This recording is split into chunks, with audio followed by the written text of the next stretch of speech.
Lillian was an art director for Harper's Bazaar in the 1950s and did some early photography in the 40s and 50s.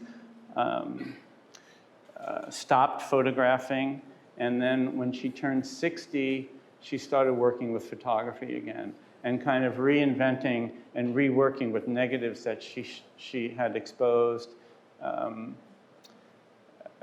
in the 50s. She was great friends with Dick Avedon and her husband, Paul Himmel, great artist. Her daughter, Lizzie Himmel, was a photographer for the New York Times for many years.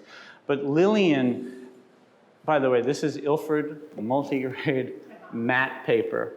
Really one of the great papers, right? Really spectacular. The contrast range that it holds is spectacular. She kind of started reworking all her negatives to a super high contrast look. And it's really is something that happens with photographers as they get older.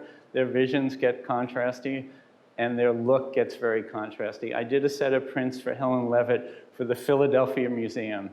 And I do exactly what they want. I'm not kind of reinterpreting things. And so Helen wanted these prints really contrasty, yellow and contrasty. The museum decided when they saw them, they didn't want them.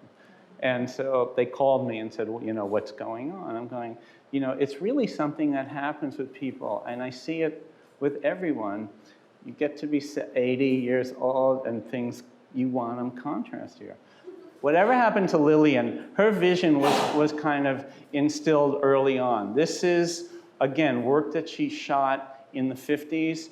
She reinterpreted it. Her work, by the time she was in her 70s, mid-70s, she was selling more work than any photographer I'd ever worked for.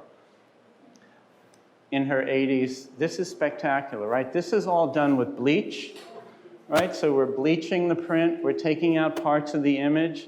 So that's a normal photographic scene. Probably, you know, shot on Tri-X, which is something she would always use, but then we make the print and then all of the highlights get bleached. The latitude of the paper is so huge that you can print at that kind of contrast range.